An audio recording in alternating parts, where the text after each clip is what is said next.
Hey, it's Dr. Busti, and we are in the Study Design, Development, and Interpretation Module Playlist Series.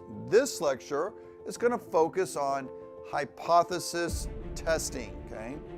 Now, when we think about the process of doing clinical research, at least as it's broadly described by the NIH, we move through several steps, right? We develop the study concept, we secure the funding if needed, we prepare the study protocol, protect our participants, conduct the study, close the study, right? Analyze the data, then we communicate it. Okay? But everything really starts at the study concept stage, and that's where our focus is. And one of the most first fundamental things that we need to do is defining that hypothesis. Okay? The hypothesis is the core question that you're trying, or the researcher is trying to answer. And that question becomes incredibly important because it determines not only the null and alternative hypothesis that you describe in the protocol, but also the statistical analysis you will eventually use to analyze the data, or if you're reading it, that they should have done. In other words, the question you ask at the beginning drives the entire process of how the study is designed, analyzed, and interpreted. Okay, and with that, I'm Dr. Busti, your faculty and host on This Is Why. This is a show that helps healthcare professionals transform their medical knowledge from what to why, because when you know why you do what you do in the context of the best available evidence, it changes the how. And that changes everything about the patient decisions that we make every day, guys. Okay? Now, each of the lectures is part of a larger part of a sequence or collection or playlist, right? Remember, the collection is the big umbrella, playlists, individual groups of topics. Okay, so if you're not sure or you want to understand in the context of the other topics, go check out the full playlist, okay? That's where we build on some of these concepts, sometimes in a step-by-step fashion, also individual topics for your use. Within this module or playlist, we're going to cover several core areas, okay? We're going to be focusing today, though, this lecture right here on hypothesis testing, but don't ignore the other components in this series of the playlist. Study design, types of bias that can be introduced or that you should be looking for, and threats to both internal and external validity, okay? Now, all of these steps and pieces work together to help you critically evaluate clinical research, okay? If we zoom out and look at the steps in clinical research, okay, we can see where hypothesis testing fits into the larger process. Okay? You begin by developing the study concept, okay? Then you move through, obviously, funding, you develop the protocol, you show them how you're going to protect the patients and the participants. You then start the study, you monitor it, you then close it, you analyze it. Obviously, you then interpret the data, and then finally you communicate those results. But everything begins at the study concept level, okay? And within that stage, the hypothesis is one of the first things that must be clearly defined. Okay? When researchers are developing the study concept and protocol, several things must then be also considered. So obviously hypothesis testing is there. That's obvious. That's where we're at. That's where we're focusing this topic about. But you also have to still keep in the back of your mind, right? Study design, potential sources of bias, threats to validity, both internal, external. What basic statistical analysis and application are you going to use? And if the study is a diagnostic in nature, then you also need to understand the properties of the diagnostic test, right? And throughout the entire process, the reporting standards need to always be in the back of your mind and followed, even at the protocol development level. So there's an important take-home point here. For the researcher, you must know what the desired endpoint is before you start the study. As a clinician, remember, guys, you should understand how this process works so that you can properly appraise and apply the results. So the endpoint or outcome, guys, represents the answer to the research question, and you've got to know what that is, right? The outcome is commonly referred to the dependent variable. Just keep that straight. The dependent variable is typically the outcome. The exposure, okay, refers to the factor that may influence that outcome and is often referred to as the independent variable. Now, in randomized controlled trials, or RCTs, the exposure is usually the treatment that's being tested, isn't it? In a case-controlled study, it might be a risk factor that is being evaluated, okay? The relationship between the exposure and outcome forms, guys, the basis of the hypothesis, okay? So what is hypothesis testing, okay? Well, at its core, hypothesis testing is about comparing two competing possibilities, not to make this more complicated than it is, okay? One side, here we see, is the null hypothesis, okay? On the other side is the alternative hypothesis, and usually designated with this H0 or H1, okay? The null hypothesis essentially states that there is, guys, there is no different present, okay? So if you conduct a study, collect the data, analyze it appropriately, the null hypothesis assumes that there is no meaningful difference between the groups being compared. Now, when a study fails to find a difference, we say, another way of saying it, that we have failed to reject the null hypothesis. In everyday language, many people interpret that as accepting the null hypothesis. So failing to reject the null hypothesis is accepting it. I know. The terminology can sound a little confusing at first, but the concept is actually straightforward. No difference was demonstrated, okay? So these interpretations basically say the same thing different ways. I bring that up, and I'm pausing it for a second to stress an important point for board exams. Board exams like to throw these kinds of phrases into answers or questions that make your head sometimes spin, okay? But the failure to find a difference can be influenced by a lot of things. And one of those is not having enough power, okay? We're going to come back to that. We'll dive into that later. But failing to find a difference, the very first thing that you want to know is, was there enough power in this study? Did they include enough patients and subjects to find a difference if it was supposed to be there? All right. Now, let's move on to the alternative hypothesis, okay, which proposes that there is a difference. Okay, so if the results support a difference, then listen, the null hypothesis is rejected. Another way to think about hypothesis testing is through a decision table, right, that compares the reality of a conclusion reached in a study versus what really exists, okay? So some of you may have seen tables like this, the sort of 2x2 here, where we have labels on the outside of that, right? So over here is our decision. This is what the study result is, said it was. But this over here is the actual reality. What is the truth? Okay. So if we accept the null hypothesis, and in reality, okay, the null hypothesis is true, there is no difference, then we have made a correct decision.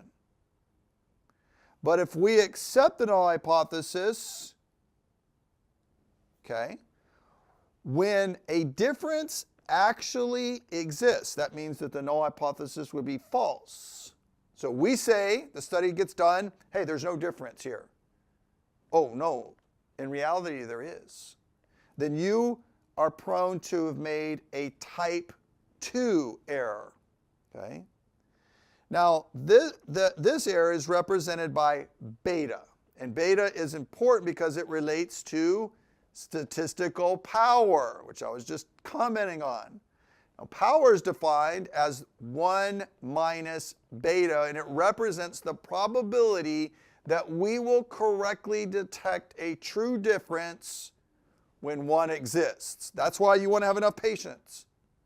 And this is why it's so important that power be considered in the designing of a study protocol before you even start. How many patients do you have to enroll to find that difference if it exists? So if the sample size is too small, the study may fail to detect a real difference. Now let's consider the other possibility. What if we reject the null hypothesis, okay, and conclude that a difference exists, but the reality is that it's true, there's no difference. Well, then we've made a type 1 error. And that kind of error is represented by alpha. So keep beta and alpha straight. Type 1 error is alpha, type 2 is beta. Alpha represents the probability, guys, of falsely concluding that a difference exists in your study, but in reality it doesn't, okay?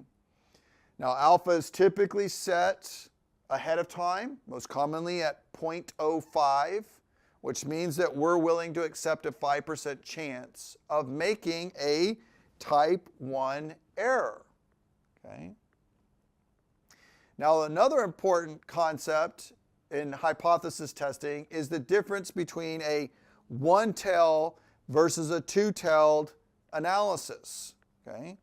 In a one-tailed or, one-sided process, this specifies a direction of the effect. In other words, right, it assumes that the intervention that we're making, the exposure, will influence the outcome in a particular direction, whether it's positive or negative. Now, some researchers would argue that that approach or mentality in a study protocol is not appropriate in many clinical studies.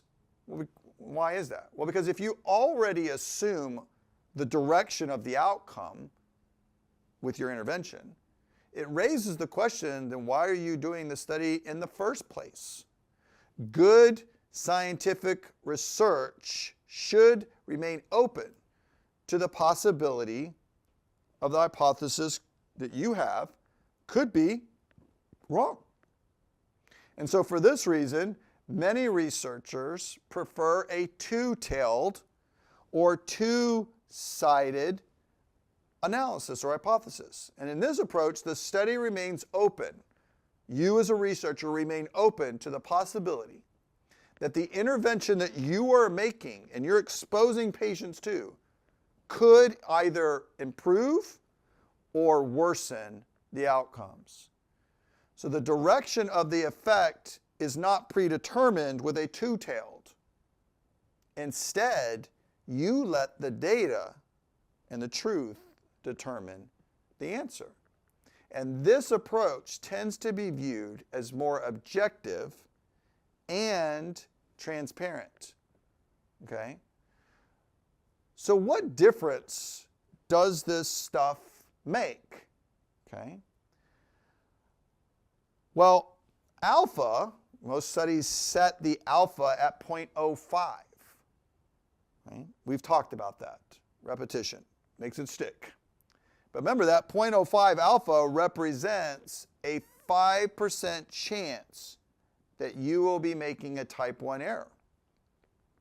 So in a one-tailed test, the entire alpha is placed on one side of the probability distribution. And I'm going to show you a graph here in a minute. But this means that all of the statistical significance threshold lies in a single or one-sided direction, okay? In a two-tailed, right, that alpha of 0.05 is actually split into two. They're shared. So 0.025 is on one side, 0.025 is on the other side of the distribution. And doing that makes it harder on the researcher to reach statistical significance because the threshold is now divided across two directions, okay? Doing that reduces the likelihood of falsely declaring a difference when one truly exists. And I just want to show you what that looks like on the distribution curve, right? So a one-tailed, this is a one-tailed, where all of the alpha is distributed to one direction. So you're assuming the outcome is going in that direction, again, positive or negative, right? But this is problematic because, again, you already have a perceived idea of where it's going. Whereas that two-tailed, you take that 0.05 and now you cut it in half and you see that the space that you have to find statistical significance when it really exists is now even harder on you. You gotta have stronger study and good design to get to that point, okay? So when is a one-tailed test becomes problematic is when we use the data after the data has already been collected, right? This is why the protocol, setting it up front, going through the IRB, having somebody else understand it, and what you're doing is protecting the integrity. But when you do what is called a post hoc analysis, this is often referred to as data dredging, okay? When people have already done a study, they're now manipulating their environment. This is using, what are they doing? They're trying to find statistical difference somewhere in their thing so that they can have something to publish.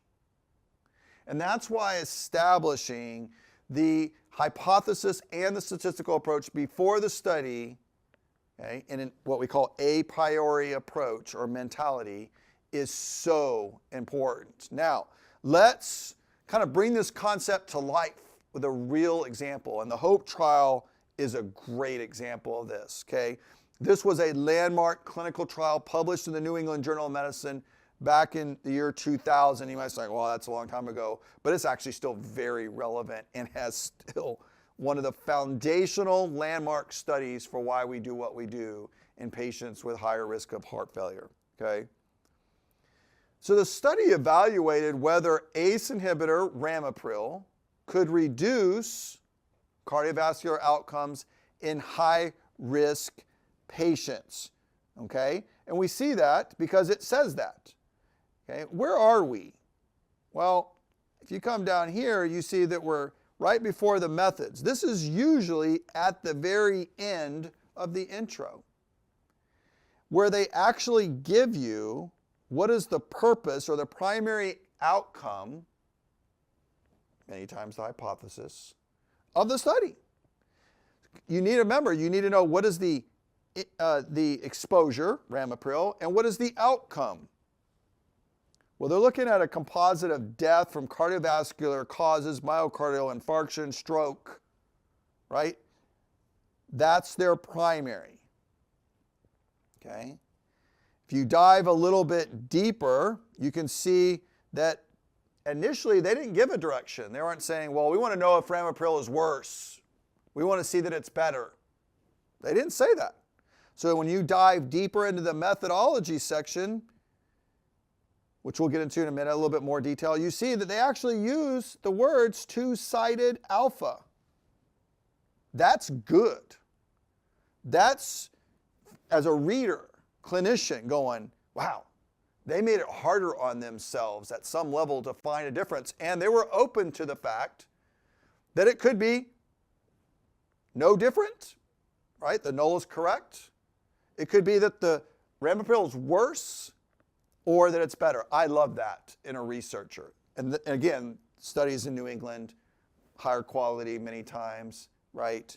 Well done. That's a good example of a two-sided alpha being applied that made it harder for them to look for that difference. So their null hypothesis was the risk, okay, applying it to this topic, the risk of death from cardiovascular cause, MI, stroke, is not significantly affected by the use of ramipril in a high-risk population. Again, they're defining the context. That's important for you. Okay? The alternative hypothesis is there is a difference, but the effect is not being made here by them in the intro or their methods. So they were open to that fact. And that is how, when you write a protocol, they want to see this written out, the IRB.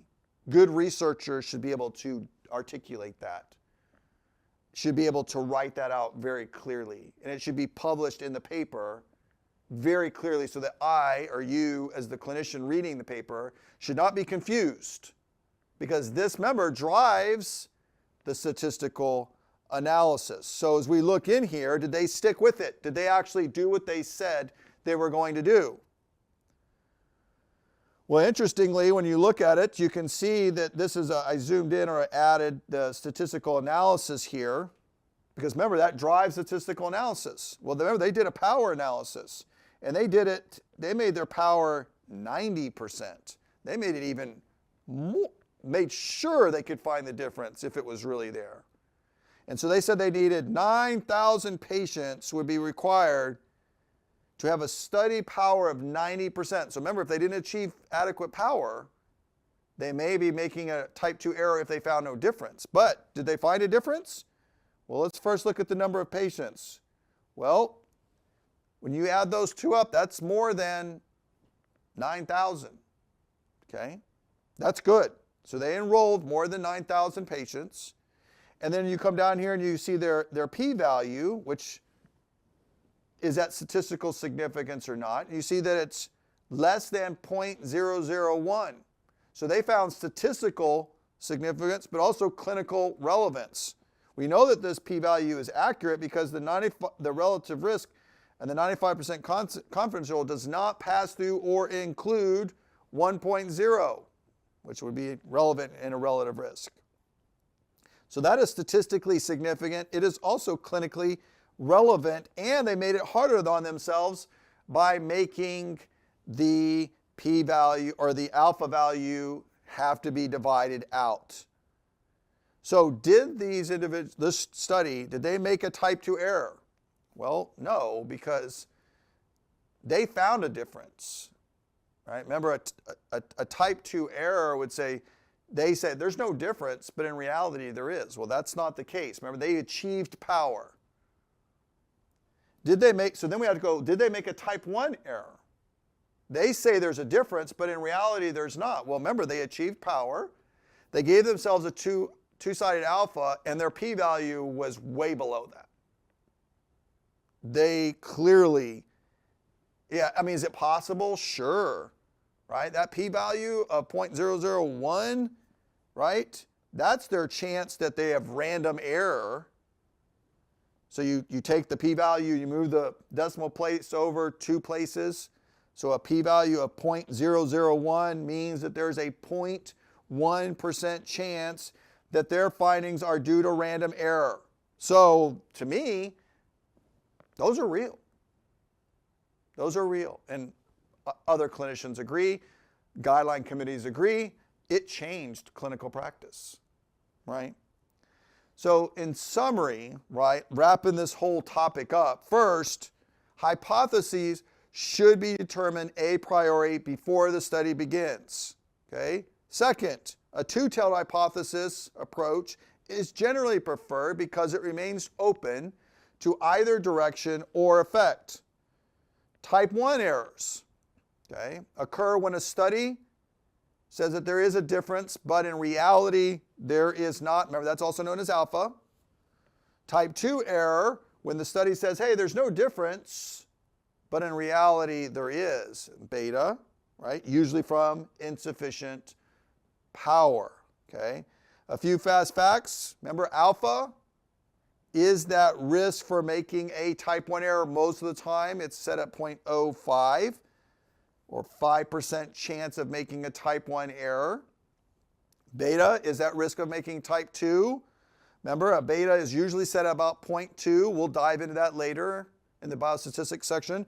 That means that there's 80% chance of not making a type 2 error. That's why we put a power to be at that level. So these concepts of alpha, beta, power, they're all actual foundational to understanding clinical research and design and your ability to interpret this information.